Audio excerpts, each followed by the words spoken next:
గాయపడ్డ Simham Telugu film review by allrounder star Ballem Venumadhav. Cinema నిడివి 2 గంటల 20 నిమిషాలు. ఈ cinema action drama. UA 16+ certificate. May Day రోజు మే 1, 2026న ఈ సినిమా రిలీజ్ అయింది. Darahas travels to America in pursuit of love only to return deported and broken. Back home is drawn into a dangerous cat and mouse chase between the police and the Satya Logistics.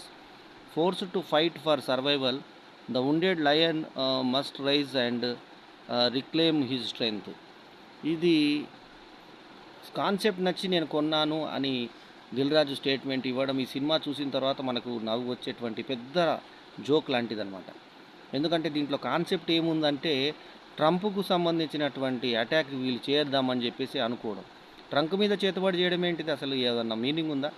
ఒక దేశాధ్యక్షుడు పైగా ఒక ప్రపంచ అధినేత ఒక రకంగా చెప్పాలంటే అటువంటి వ్యక్తి మీద వీళ్ళు చేతబడి చేయాలనుకొని ఎంటిక ట్రంప్ది పట్టుకొచ్చారంట. సో అట్లా లాజిస్టిక్స్ ఒకటి ఉంటుంది. ఆ లాజిస్టిక్స్ది చక్రవర్తి అతను బ్రూటల్ అని చెప్పి ఆయన ఇంటి పేరుగా పెట్టి అతనేమో భయస్తుడంట. అతనికి కామ్నా జెట్మాలాని లేడీ డాక్టర్, ఆమెకి తరుణ్ భాస్కర్ వచ్చి హీరో. తరుణ్ భాస్కర్ క్యారెక్టర్ ఆయన ఈ మధ్య చేసిన ఇంకో సినిమా చేపల చెరువులో పనిచేసే వ్యక్తిగా చేసిన సినిమా దీని మీద ఎన్నో రెట్లు బెటరు. ఆ తర్వాత దీంట్లో మళ్ళీ కింగ్ ఆఫ్ ఎంటర్టైన్మెంట్ అని తనకు తాను పెట్టుకున్న శ్రీ విష్ణు ఈ సినిమాలో స్పెషల్ క్యామియో రోలు. అతను గొంతు టిపికల్గా వాయిస్ పట్టి పట్టి మాట్లాడే పద్ధతి ఇది కొంచెం అనీజీగా అనిపిస్తుంది ఈ సినిమాలో మనకి. క్యారెక్టరు మాత్రము అతనికి ఇచ్చిన టైటిల్ దాస్ అని చెప్పి ఒక క్యారెక్టర్ ఇచ్చారు. ఆ క్యారెక్టర్ మాత్రం బాగుంది. ఫరియా అబ్దుల్లా హీరోయిన్. ఈమెకు ఒక సంబంధం కుదురుతుంది తరుణ్ భాస్కర్ తోటి. కుదిరిన తర్వాత తండ్రి వాళ్ళకి పరిచయం ముందే పరిచయం అని చిన్న అనుమానం వస్తుంది. ఈయనెవరు అని చెప్తుంటే శుభలేఖ సుధాకర్ కథ అంతా చెప్పడం. ఆ కథలో చెప్పినప్పుడు ఇతన్ని జేడి చక్రవర్తిని ఎలివేట్ చేస్తూ ఒక క్యారెక్టరు. ఆ జేడి చక్రవర్తి ఏమో భయస్తుడు. ఎందుకు భయస్తుడు అంటే అది చిట్కలు కొట్టమని చెప్పి కామ్నా జెట్మలని చెప్పడము. ఇదంతా కూడా కశ్యప్ శ్రీనివాస్ డైరెక్ట్ చేసిన ఈ సినిమాకు పేర్లు ఇచ్చేటప్పుడు మాత్రము దర్శక సింహం అని చెప్పి, నిర్మాత సింహాలు అను కళ్యాణ్ చక్రవర్తి, శెట్టి ప్రతాప, తర్వాత విజయకృష్ణ, లింగం అనేని వీళ్ళందరూ నిజంగా వీళ్ళు. ఇంకొక నిర్మాత ఉమేష్ కుమార్ బన్సాల్ నిజంగా సింహాలే. ఎందుకంటే ఈ సబ్జెక్టుతో సినిమా తీయడం అంటే ఎంతో ధైర్యం ఉండాలి. స్పీకర్ అగస్త్య వచ్చేసి మ్యూజిషియను, విద్యాసాగర్ చింత వచ్చి సినిమాటోగ్రఫరు, విప్లవ నైషధం వచ్చి editor, Pawan Sadhineni presentator. So తర్వాత ఇంక ఈ సినిమాలో మనకి మానస చౌదరి ఉంది, విష్ణు ఉన్నాడు, ఓ విష్ణు, అతను ఎక్కువ రెగ్యులర్గా ఫ్రెండ్ పాత్రలు చేసే విష్ణు. కథగా చెప్పుకుంటే ఈయన వ్యక్తి ఎలా తెలుసు అంటే ఒక పిచ్చి స్క్రీన్ ప్లేతో మనకు జేడి చక్రవర్తి క్యారెక్టర్ వస్తుంది. ఫరియా అబ్దుల్లా ప్రేక్షకులు అడగాల్సిన ప్రశ్న అడుగుతుంది. ఏమని అడుగుతుందంటే, ఎందుకు ఇవంతా చుత్తి అంతా, నాకు అసలు సెంట్రల్ పాయింట్ తరుణ్ భాస్కర్ గురించి చెప్పమంటే నువ్వు అంత చక్రవర్తి గురించి చెప్తున్నావు అంటే, మళ్ళీ శ్రీ విష్ణు చేతబడులు చేసే క్యారెక్టర్. అతని తండ్రి మళ్ళీ ప్రదీప్ రావత్. వీళ్ళది వాళ్ళ తాతనేమో ముత్తాతనేమో ఎస్వి రంగారావు అంట, నేపాల మాంత్రికుడు. పాతాల భైరవి ఫోజ్ చూపించారు. ఆ తర్వాత అతిలో జగదేకుడు అతిలోక్ సుందర్లోని ఈయనను చూపించారు. ఎవరిని? అమరీష్ పురిని చూపించారు. సో వాళ్ళని చూపిస్తే ఇతను కూడా అదే రకంగా ఎదగాలని చెప్పి కోరుకునేటువంటి ఇది. ఇతను కలెక్టర్ అయ్యాడు. క్లైమాక్స్లో అతను కలెక్టర్గా దిగడము, ఆ కలెక్టర్గా ఉన్నాక కూడా ఇది చేసుకుంటే బ్లాక్ మ్యాజిక్ చేయడము, ఇది చేతబడులను నమ్మొద్దు అని చెప్పి యాక్షన్ రెగ్యులర్ సెన్సార్ రూల్స్ ప్రకారం ఇచ్చినా కూడా కథలో ఇది ప్రారంభమైన తర్వాత మనకి అసలు ఫస్ట్ ఏంటంటే పెళ్లి చూపులాగా చూపిస్తారు. ఇతను ఫేమస్ సినిమా ఏంటి? పెళ్లి చూపులు కదా, తరుణ్ భాస్కర్ డైరెక్షన్ చేసింది. సో ఆ మాట మనకి పెళ్లి చూపులు అనే ఒక డైలాగ్ ద్వారా తన డైరెక్టరల్ సినిమాని గుర్తు చేసుకున్నాడు. అది బాగుంది. తర్వాత ఈ పెళ్లి చూపులు అయిన తర్వాత ఇతను ముందే తెలుసా నీకు డాడీ అని చెప్పి శుభలేఖ సుధాకర్ని నిలదీస్తుంది. ఎలా తెలుసో చెప్తా విను అంటూ ఆ లాజిస్టిక్ వీళ్ళకి ఒక పార్సల్ వస్తుంది. ఆ పార్సల్ ఎవరిదంటే బ్రూటల్ ధర్మ అని చెప్పి జేడి చక్రవర్తి క్యారెక్టరు. అతను హత్యలు చేస్తున్నా కూడా గజగజ వణిగిపోయేటువంటి అతని మెంటాలిటీ, అతను ఉన్న ప్రొఫెషన్కి అది సరిపోదు అని కామ్నా జెట్మలాని దగ్గర అతను ట్రీట్మెంట్ తీసుకోవడము, ఇదంతా మనకు చూపిస్తారు. చూపించిన తర్వాత ఒకవైపు ఏమో పోలీసులు వెతుకుతూ ఉంటారు. ఆ తర్వాత ఈ పార్సల్ పోలీసులకు దొరికిందని, ఆ తర్వాత వీళ్ళ ఈ యొక్క అడ్డా మీద వాళ్ళు పోలీసులు దాడి చేశారని, సో ఆ పార్సల్ ఈ మధ్యలో చిక్కుకుపోయిందని ఇలా కొంచెం చూపిస్తారు.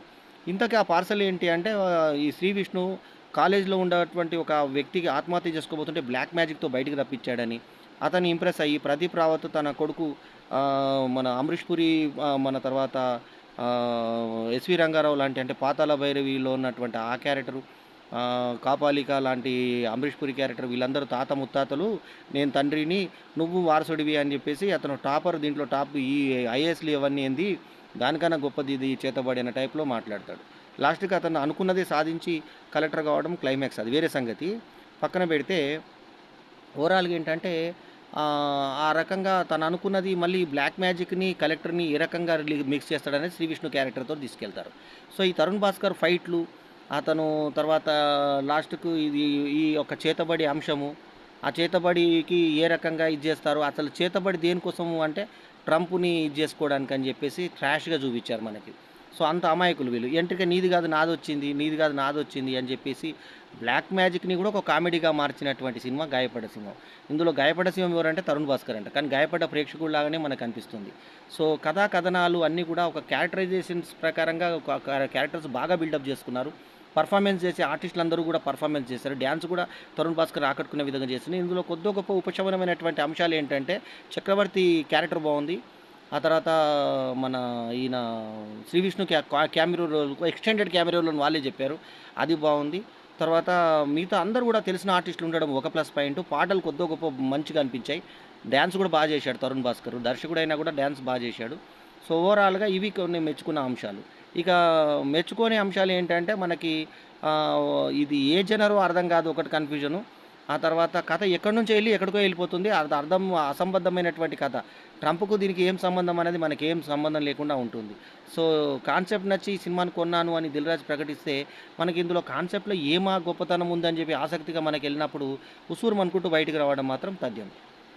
జనర్ ఏదో అర్థం కాదు, కామెడీ సినిమానా తాంత్రిక సినిమానా ఏది అర్థం కాదు.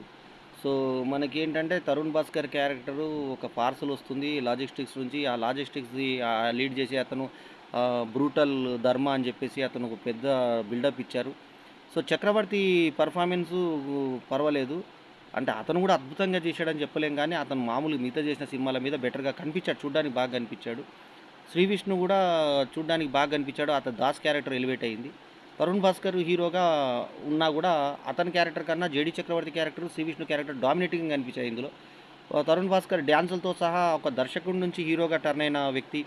నేను కూడా దర్శకుడిని హీరోని.